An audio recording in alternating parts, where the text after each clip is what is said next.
কই গো গিন্নি, কোথায় গেলে? তোমার কি কি প্রয়োজন আমাকে একটু লিখে দাও তো। আসলে কাজের চাপে আমার খুব একটা মনে থাকে না, তো তাই আর কি। তুমি তো সব সময় শুধু ভুলে যাও সবকিছু। আসলেই কি ভুলে যাও, নাকি আমি যা চাই তা আমাকে না দেবার এটা পরিকল্পনা? না গিন্নি, তুমি কি যে বলো! তুমি যা চেয়েছো আজ পর্যন্ত আমি কি তোমাকে দিইনি? তুমি বলো তো। হ্যাঁ, তা দিয়েছো, কিন্তু ইদানিং দেখছি তুমি যেন সব কিছু ভুলে যাচ্ছ। আরে ভুলিনি ভুলিনি, আসলে কি জানো তো, প্রত্যেকদিন নতুন নতুন জিনিসপত্র দিলে তার কোনো মূল্য থাকে না। আমি ভেবেছি সপ্তাহের একদিন তুমি যা চাও সমস্ত কিছু তোমাকে মুখের সামনে হাজির করে দেব। তাহলেই তুমি খুশি হয়ে যাবে আর আমাকে ভালো ভালো রান্না করে খাওয়াবে। বেশ, দেখাই যাক। আচ্ছা শোনো, আজকে আসবার সময় এক বস্তা সরু চাল নিয়ে এসো। ঘরে চাল একদম ফুরিয়ে যাচ্ছে।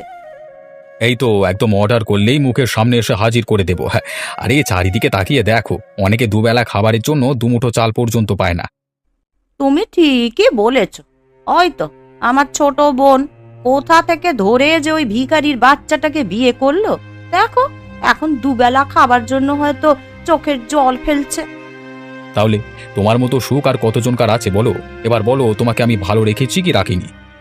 হ্যাঁ গো, সত্যি তুমি আমাকে খুব ভালো রেখেছো। আমার তো খাওয়া পড়ার কোনো অভাব হয় না। মাসে আমি 5টা করে শাড়ি পাই তোমার কাছ থেকে, আর গয়না তো আমার কাছে অফুরন্ত আছে। আর ওদিকে তোমার বোন, তার কি সারা বছরেও একটাও কাপড় জোটে? তুমি যে আমাকে কি দেখে বিয়ে করলে আমি এখনো বুঝতে পারছি না। তোমার কোন ইচ্ছেটা আমি পূরণ করেছি বলো তো আজ পর্যন্ত ঠিক করে? শোনো, তুমি প্রত্যেকদিন সকালবেলায় ঘুম থেকে উঠে এই এক কাঁদুনি গাইবে না, বলে দিলাম। আমি তোমাকে আগেও বলেছি, আমার অর্থ বিত্ত এসবের প্রতি কোনো টান নেই। আমি চেয়েছিলাম একজন ভালো মনের মানুষ। ওপরওয়ালার কাছে সব সময় প্রার্থনা করতাম, আর উপরওয়ালা তোমাকে আমার কাছে পাঠিয়েছেন, তাই আমি তোমাকে বিয়ে করেছি। পছন্দেরও তো একটা ঢং থাকা উচিত। তোমার জায়গায় আমি হলে কিন্তু আমি নিজেকে কোনোদিনই পছন্দ করতাম না। সে তো তুমি আমাকেও পছন্দ করো না, সেটা তোমার কথা শুনলেই বোঝা যায়। এ কথা কেন বলছো তুমি? এই যে প্রত্যেক দিন উঠে তুমি আমাকে এসব ঢঙের কথা শোনাও, এখান থেকেই বোঝা যায় যে তুমি হয়তো আমাকে সরিয়ে দিয়ে অন্য কাউকে বিয়ে করতে চাইছো। ছি ছি ছি ছি গিন্নি, এসব তুমি কি বলছো আমাকে? আমি কোনোদিন স্বপ্নেও এ কথা ভাবি না গো। আসলে কি জানো তো, ওর কর্তা যখন তার গিন্নিদিকে অনেক কিছু উপহার দেয় তখন আমার খুব কষ্ট হয়। আমি তোমাকে আজ থেকে প্রায় 6 মাস আগে একটা শাড়ি কিনে দিয়েছিলাম, সেটাই এখন চালাচ্ছ। আমার বেশি কিছুই চাই না গো, আমার যতটুকু আছে ততটুকুতেই আমি খুশি। আমি শুধু তোমার সঙ্গে শান্তিতে এই ঘরে জীবনটা কাটাতে চাই। কই রে মা, বলি কেউ বাড়িতে আছিস? একবার বেরিয়ে আয় না মা। কি ব্যাপার, কি চাই এখানে? সেই কখন থেকে রাস্তায় হেঁটে বেড়াচ্ছি রে, তুই আমাকে দয়া করে একটু জল দিবি মা? প্রচন্ড জল তেষ্টা পেয়েছে যে। উম, যখনই বড় বাড়ি দেখেছো অমনি জল চাইতে চলে এসেছো বলো? এরপর জল খাবার নাম করে আরো কত কিছু যে চাইবে তার তো কোনো ইয়াত্তা নেই। না রে মা, আমি কিছুই চাইবো না রে তোর কাছে। তুই আমায় একটু দয়া কর, আমার সত্যি খুব জল তেষ্টা পেয়েছে রে, আর হাঁটতে পারছি না একটুও। ওসব জল টল হবে না, তুমি এখান থেকে এসো। তুই এইভাবে কেন কথা বলছিস রে মা? আমি তো তোর কাছ থেকে সাহায্য পাবো বলেই এলাম।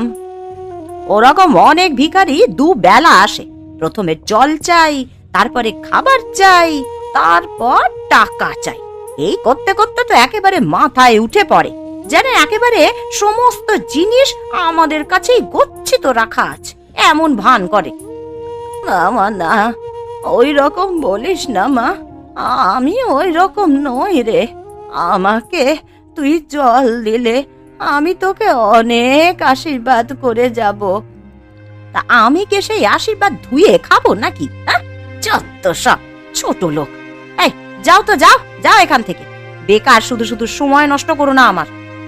ঠিক আছে মা, আমি চলে যাচ্ছি, তবে মনে রাখিস তুই মানুষের সাথে যেভাবে ব্যবহার করলি, সেই ব্যবহার কেউ কোনোদিনও ভুলবে না রে।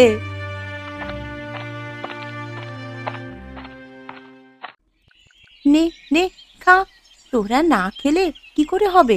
তোদের জন্য সকাল থেকে কত কি খাবার রেখে দিয়েছি, তোরা না খেলে যে আর হবে না। মারে, আমাকে একটু জল দিবি মা? আমি সেই অনেক দূর থেকে হেঁটে আসছি, নদীর ওপারে কেউ আমাকে জল দিল না রে। এই বাঁশের ব্রিজ টপকে আমি এখানে এলাম। সে কি বুড়িমা, আপনি সেই নদীর ওপার থেকে জল না খেয়ে এখানে আসছেন? আরে আসুন আসুন, আমি আপনাকে জল দিচ্ছি।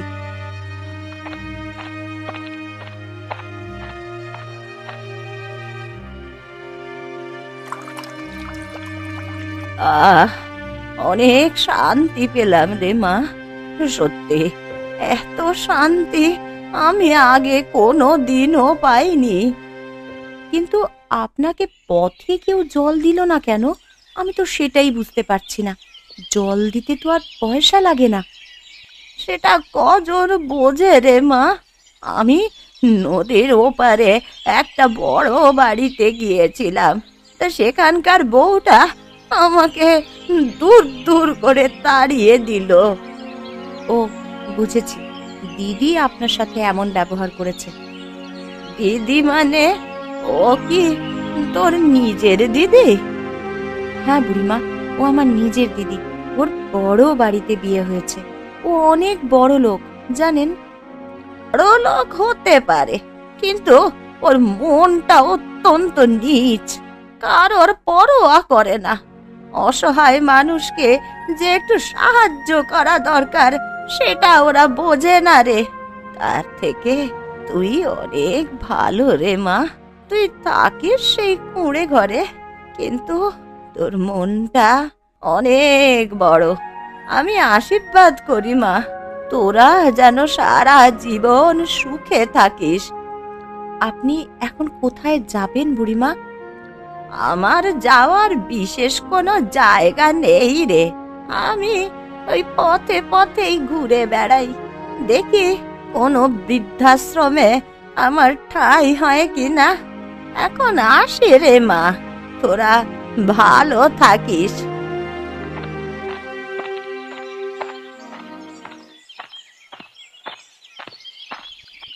কই রে মা রূপা, দেখে যা আমি এসেছি। কোথায় গেলি তুই? একবার বেরিয়ে আয়। আরে বাবা, তুমি এসেছো? আরে আমার যে বিশ্বাসই হচ্ছে না। সত্যি তুমি আমাকে খুব বড় একটা উপহার দিলে। আরে এসো এসো, তোমার এই বড় মেয়ের বড় বাড়িতে এসো। আহা, তোদের বাড়িতে এসে যে কি আরাম তুই কল্পনা করতে পারবি না। আমার বারবার মন চায় তোর বাড়িতে আসি। আমি তো তোমাকে কতবার বলেছি, একা একা না থেকে তুমি আমাদের বাড়িতে সারা জীবনের জন্য চলে এসো। দেখো তো, এত বড় বাড়িতে আমরা তো একাই থাকি, দুজন। তা তোমার এলে কোনো অসুবিধা হবে না। না রে মা, সেটা হয় না। মেয়ের বাড়িতে এসে থাকলে লোকে কি বলবে বল দেখি। তা তোরা কেমন আছিস বল? আমরা খুব ভালো আছি বাবা। তুমি আমাকে দেখে শুনে একটা ঘরে বিয়ে দিয়েছিলে বটে। হ্যাঁ, নিশ্চয়ই তোকে অনেক সুখে রাখে, তাই না? হ্যাঁ বাবা, আমাকে অনেক সুখে রাখে। এমন কিচ্ছু নেই যা ও আমাকে দেয় না। সমস্ত কিছু আমি না চাইতেই এনে দেয়। এটাই তো চাই, তোদেরকে সুখী দেখলি আমরা সুখী। তা বাবা, এবার বলো, হঠাৎ করে আমাদের কথা মনে পড়লো কেমন করে? ও হ্যাঁ, আসল কথাটা বলতেই তো ভুলে গেছিলাম। আসলে আমি একটা দাওয়াত রেখেছি, তো এই দাওয়াতে তোদের সকলের আশা চাই। সকলের বলতে কি ওই বোনও যাবে নাকি? ওদের বাড়িতে এখনো যায়নি। সত্যি বলতে ওদের বাড়ি যেতে একদম ভাল লাগে না, তাও যেতে হবে, মেয়ে হয়তো। সত্যি বাবা, তোমার ছোট মেয়ের বলিহারি একটা ঘর দেখে বিয়ে করলো বটে, দুবেলা দুমুঠো খেতে পায় না ভালো করে। যত সব। কাকে আর কি বোঝাবি মা? যাক সেসব কথা বাদ দে। আমার না খুব খিদে পেয়ে গেছে, এখন দুটো খেতে দিবি? হ্যাঁ, খেয়ে দে, আবার ওই গরিবখানায় যেতে হবে তো। হ্যাঁ হ্যাঁ বাবা, তুমি বসো, আমি তোমার জন্য খাবার নিয়ে আসছি। আরে বাবা, তুমি! আমার কি সৌভাগ্য তুমি আমাদের বাড়িতে এলে। এসো এসো, ভেতরে এসো। ভেতরে যাব? তোদের ভেতর আছে কোথায়? হ্যাঁ, ঘর বাহির সবই তো সমান। হ্যাঁ বাবা, আসলে ছোট ঘর তো, তাই জন্যই। আচ্ছা শোন, বেশিক্ষণ বসবো না তোদের ঘরে, তোকে কিছু কথা বলতে এলাম। না বাবা, সেটা হয় না, তুমি আগে বসো, তারপর যা বলবার বলবে। কি করে যে এই ঘরে থাকিস সেটা তুই জানিস। বাপ রে বাপ, আমার এসেই যেন গা গোলাচ্ছে।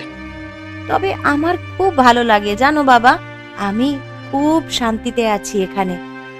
হ্যাঁ, সেটা দেখতেই পাচ্ছি কত শান্তিতে আছিস। 6 মাস আগে একটা কাপড় পরতে গিয়েছিলাম, এখনো পর্যন্ত সেই কাপড়টা পরে আছিস, যত সব।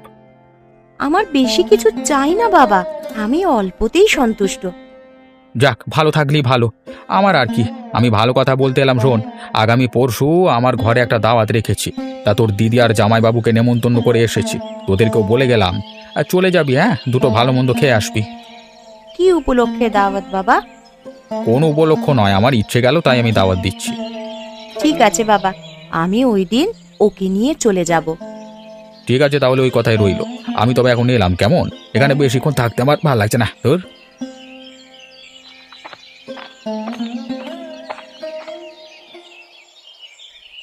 কোথায় কষ্ট হচ্ছে রে মা?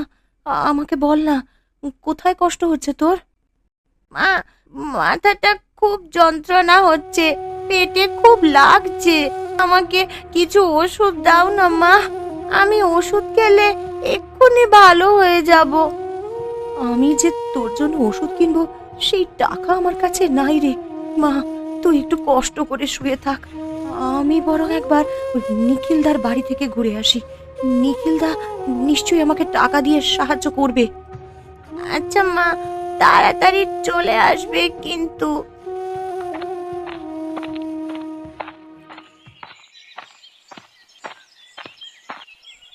নিখিলদা, ও নিখিলদা, দয়া করে আমাকে একটু সাহায্য করো, আমার মেয়েটার ভীষণ শরীর খারাপ, ওষুধ কেনার মতন আমার কাছে একটাও টাকা নেই, তুমি যদি আমাকে কিছু টাকা দাও তাহলে খুব ভালো হয়।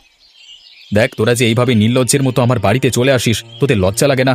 বড় লোক দেখেই তুই ভেবে নিস যখনই টাকা চাইবি তখনই তোকে টাকা দিয়ে দেবো নাকি? হ্যাঁ, আমার কাছে কি টাকার কাজ রেখেছিস? হ্যাঁ, দাদা, খুব বিপদে পড়ে তোমার কাছে আশা নিয়ে এসেছি, দয়া করে ফিরিয়ে দিও না, না হলে আমার মেয়েটার শরীরের খুব খারাপ হয়ে যাবে, মেয়েটা যে বাঁচবে না।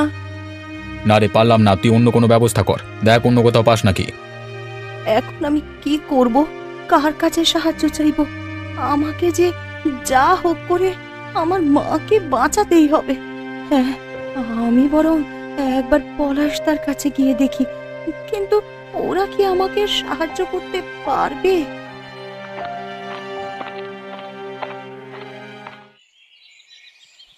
পলাশদা, বাড়িতে আছো?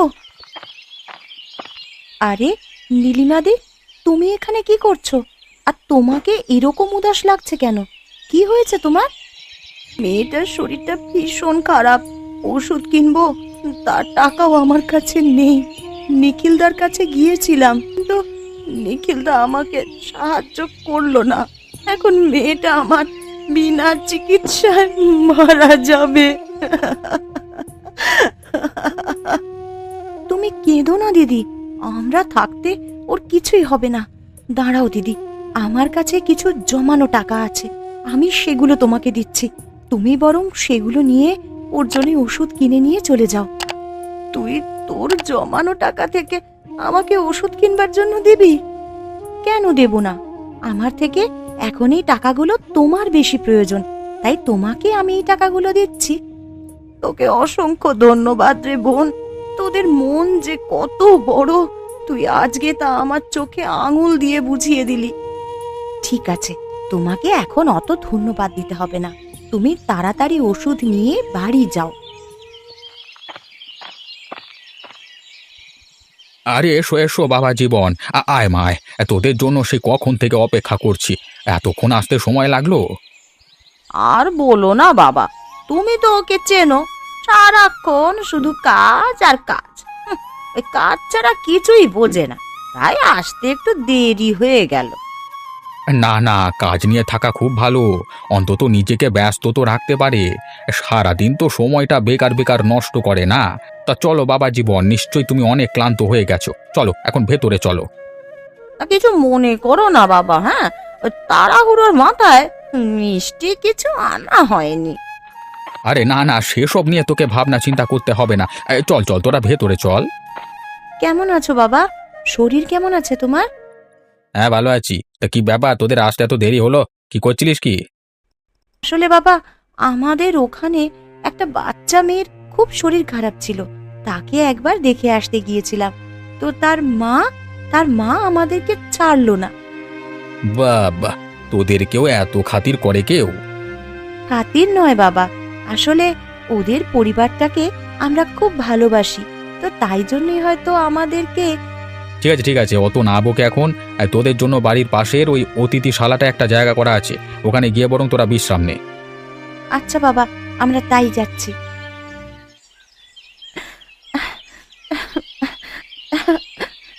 আরে কি হলো, তুমি আবার হঠাৎ করে কাঁদছো কেন? তোমার কি মাঝে মাঝে মাথা খারাপ হয়ে যায় নাকি? তুমি কিছু মনে করো না গো, দেখো দিদি আর জামাইবাবুকে ঘরের ভেতরে নিয়ে গেল, আর আমাদের এই বৈঠকখানায় থাকতে দিল। অত মনে করবার কি আছে, থাকতে তো দিয়েছেন। যদি এখান থেকে দূর দূর করে তাড়িয়ে দিতেন তাহলে একটা আলাদা ব্যাপার ছিল। তুমি এখন চোখের জল মুছে ফেলো। তুমি আমাকে মাঝে মাঝে বলো না যে তোমাকে কি জন্য বিয়ে করলাম। আমারও সত্যি এখন মনে হয়, সত্যি তো তোমাকে কি জন্য বিয়ে করলাম। যা বাবা, আমি আবার কি করলাম? আমি কি কোনো ভুল করেছি গিন্নি? না, আমার কারণে আমার বাবার কাছ থেকে তোমাকে কত অপমান সহ্য করতে হয়। ওই অপমান আমি সহ্য করতে করতে অভ্যস্ত হয়ে গেছি।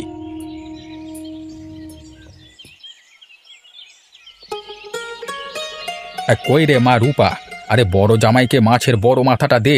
আমি কত কষ্ট করে ওর জন্য বাজার থেকে নিয়ে এলাম। বাবা, এই যে দিচ্ছি দিচ্ছি। আর এই যে দীপা, তোর বর তো আবার এত বড় মাছ কোনোদিন খায়নি। দেখ, একটার বদলে দরকার হলে দুটো করে খা। কবে আবার এসব খাবার ভাগ্যে জুটবে?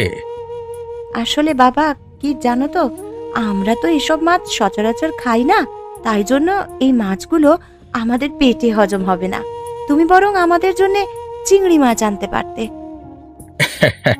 তোরা কি আর খেতে পারিস বল?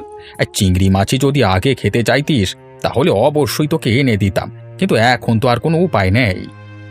সে কি বাবা, আমাদের দাওয়াত দিয়ে আমাদের কি খেতে পছন্দ কি না খেতে পছন্দ তা না জেনেই তুমি সমস্ত কিছু আয়োজন করে ফেললে। আমি তো দেখতে পাচ্ছি তুমি তোমার বড় জামাইয়ের জন্যই বেশি আয়োজন করেছো। এই, মুখ সামলে কথা বল দীপা, তুই বাবাকে অপমান করছিস?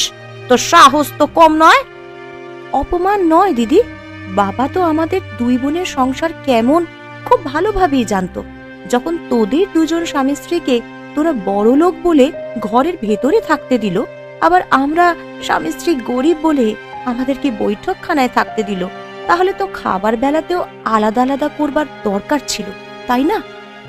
গিন্নি তুমি চুপ করো। না, চুপ করব না। সমস্ত কিছুর একটা সীমা থাকা দরকার।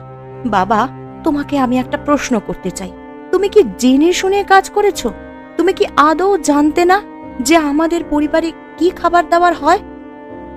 আমি ভাবলাম তোরা হয়তো এই খাবার পছন্দ করবি।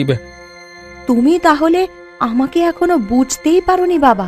প্রয়োজনের অতিরিক্ত আমাদের কোনো কিছুই পছন্দ নয়, তাহলে বলতেই হবে তুমি তোমার কাজে বিফল হয়েছো। বিফল হয়েছি মানে? মানে তুমি অতিথিদের ভালো মন্দ না জেনেই সমস্ত কিছু আয়োজন করেছো, আর এটা আমাদের পক্ষে অত্যন্ত অপমানজনক। আমাদের এত কিছু প্রয়োজন ছিল না। আমাদের যদি শুধু ভাত ডাল আর চিংড়ি মাছ ভাজা দিয়ে দেওয়া হতো তাহলেই আমরা খুব আনন্দ করে খেতাম। আচ্ছা, এখন তো আনা নেই, তাহলে আর কি করা যাবে? সেই তো, আমাদের আর কিচ্ছু করবার নেই বাবা। পরের বার যদি দাওয়াত করো তাহলে সমস্ত কিছু বুঝে শুনে করবে। যতই হোক আমরা গরিব, আমাদেরও তো একটা মান সম্মান আছে। এই যে উঠে পড়ো তো, চলো, আমাদের এখান থেকে চলে যেতে হবে।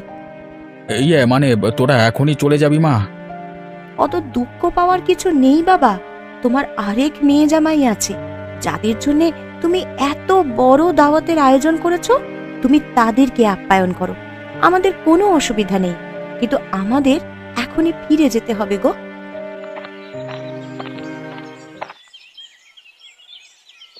এটা তুমি কি করলে গিন্নি? তুমি বাবার মুখের উপর এই কথাগুলো বলতে পারলে?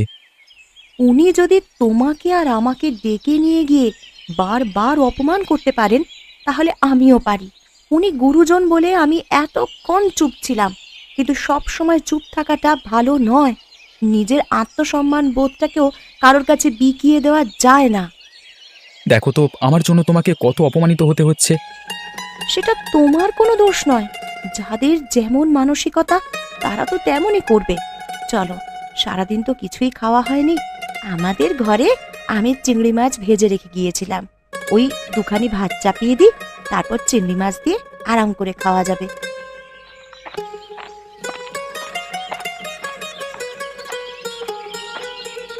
আরে বাবা, আপনি এখানে? না এসে থাকতে পারলাম না। আসলে আমি তোমাদের সাথে খুবই বাজে ব্যবহার করেছি। আমি আশেপাশের লোকজনের কাছ থেকে শুনেছি তোমাদের ঘর ছোট হতে পারে, কিন্তু তোমাদের মনটা বিশাল বড়।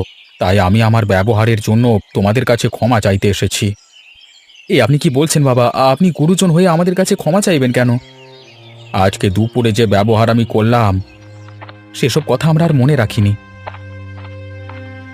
পলাশদা, আমার মেয়ে ভালো হয়ে গেছে। দীপাদি যদি সেদিন আমাকে টাকাটা দিয়ে সাহায্য না করতো, তাহলে আমি ওষুধ কিনে খাওয়াতে পারতাম না। সে কি, তোমার মেয়ের যে শরীর খারাপ হয়েছিল তা তো জানতাম না। দীপাদি তোমাকে বলেনি হয়তো, কিন্তু আমি আজকে তোমাদের টাকাটা ফেরত দিতে এসেছি। কিসের টাকা? আমি তোমাকে সেই টাকা ফেরত দিতে বলেছি। তোমার মেয়ে সুস্থ হয়েছে, এতে আমি খুব আনন্দিত হয়েছি। কিন্তু দিদি, এরকম করলে কি করে হবে? সেই সব নিয়ে তোমাকে ভাবতে হবে না। আমি আবার ঠিক টুকটুক করে কাজ করে টাকা জমিয়ে নেব। তুমি তোমার মেয়ের প্রতি খেয়াল রেখো। সত্যি মা, তোদের দেখে আমি অবাক হচ্ছি। তোরা গরিব হয়েও বিপদের সময় মানুষকে সাহায্য করছিস। তোদের প্রতি আমার খুব গর্ব হচ্ছে রে।